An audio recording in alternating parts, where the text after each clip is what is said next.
కాళేశ్వరంలో అక్రమాలను తేల్చేందుకు ఇవాల్టి నుంచి మరోసారి కాళేశ్వరం కమిషన్ విచారణ ప్రారంభం కానుంది. బడ్జెట్ కేటాయింపులు, బిల్లుల చెల్లింపుల్లో కీలక పాత్ర పోషించిన అధికారులను కమిషన్ ప్రశ్నించనుంది. ఇవాళ విచారణకు ఫైనాన్స్ ప్రిన్సిపల్ సెక్రటరీ రామకృష్ణారావు హాజరు కానున్నారు.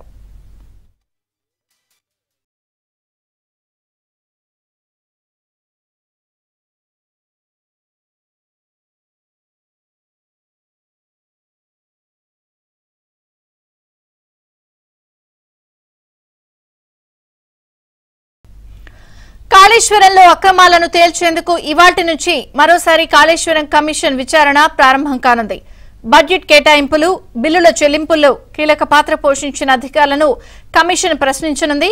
ఇవాళ విచారణకు ఫైనాన్స్ ప్రిన్సిపల్ సెక్రటరీ రామకృష్ణారావు హాజరు కానున్నారు. మరోసారి కాళేశ్వరం కమిషన్ విచారణ ప్రారంభించబోతోంది. బడ్జెట్ కేటాయింపులు, బిల్లుల చెల్లింపులకి సంబంధించిన అంశాలతో పాటు కీలక పాత్ర పోషించిన అధికారులను కూడా విచారించబోతున్నది. పూర్తి సమాచారం మా ప్రతినిధి నరసింహరావు అందిస్తారు. నరసింహరావు. విజయ చంద్రిక, సంక్రాంతి హాలిడేస్ తర్వాత మళ్లీ తిరిగి ఈ రోజు నుంచి కాళేశ్వరం కమిషన్ విచారణ ప్రారంభం కాబోతుంది.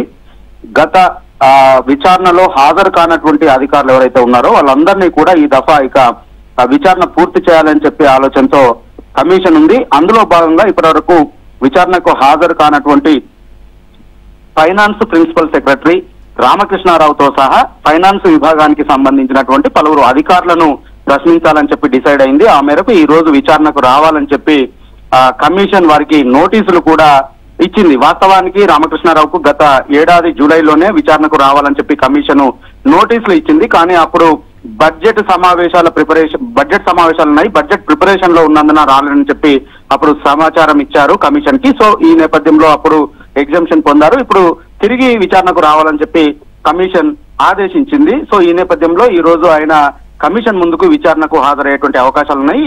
ఈ రోజు ఆయన్ని కమిషన్ విచారించబోతుంది. ప్రధానంగా ఇప్పటి వరకు దాదాపుగా కమిషన్ 100కు మందికి పైగా అధికారులను, ఇంజనీర్లను, అసిస్టెంట్ ఇంజనీర్లను, 3 బ్యారేజీల్లో పనిచేసినటువంటి వాళ్ళను, డిజైన్లు రూపొందించినటువంటి వాళ్ళని దాదాపుగా 100 మందిని విచారించింది. సో ఈ విచారణ సందర్భంగా ఒకవైపు విచారణ చేస్తూనే మరోవైపు అందుకు సంబంధించినటువంటి రిపోర్టును కూడా సిద్ధం చేసేటువంటి పనిలో ఉంది. అందులో భాగంగా కొన్ని కీలకమైనటువంటి అంశాలని కమిషన్ గ్రహించినట్లుగా తెలుస్తుంది. అందులో ప్రధానంగా ఆర్థిక శాఖకు సంబంధించి బిల్లుల చెల్లింపు కావచ్చు, కార్పొరేషన్ ఏర్పాటు కావచ్చు, రుణాలు తీసుకురావడం కావచ్చు, ప్రభుత్వ ఖజానా నుంచి వడ్డీలు చెల్లించడం కావచ్చు, ఇలాంటి వాటన్నింటిలో కూడా నిబంధనలు ఉల్లంఘించారు. బిల్లులు ప్రతిపాదించినటువంటి పనులు పూర్తి కాకముందే బిల్లులు చెల్లించారు, వడ్డీలు చెల్లించారు ఖజానా నుంచి.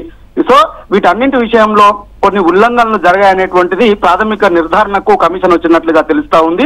సో వీటిపైన క్లారిటీ కోసం ఈ రోజు ఈ ఫైనాన్స్ అధికారులు, అదేవిధంగా ఫైనాన్స్ ప్రిన్సిపల్ సెక్రటరీ రామకృష్ణారావును విచారించేటువంటి క్రమంలో వీటన్నింటిపైన ఒక క్లారిటీ తీసుకునేటువంటి అవకాశం ఉన్నట్లుగా తెలుస్తుంది. ప్రధానంగా వీటిపైనే వారిని ప్రశ్నించేటువంటి అవకాశం ఉన్నట్లుగా తెలుస్తా ఉంది. సో ఈ రోజు ప్రధానంగా వీరిని ప్రశ్నించిన తర్వాత మళ్ళీ రేపటి నుంచి ఈ బ్యారేజీల నిర్మాణం చేసినటువంటి ఎలాంటి కంపెనీ సంబంధించినటువంటి బాధ్యుల్ని కూడా ప్రశ్నించేటువంటి అవకాశం ఉంది. సో ఓవరాల్ గా మొత్తంగా ఫిబ్రవరి వరకల్లా కూడా పూర్తిగా ఈ విచారణ కంప్లీట్ చేసి మార్చి చివరాకల్లా కూడా కమిషన్ నివేదిక ఇచ్చేందుకు వేగంగా అడుగులు అయితే వేస్తున్నట్లుగా మనకు స్పష్టంగా అర్థమవుతా ఉంది.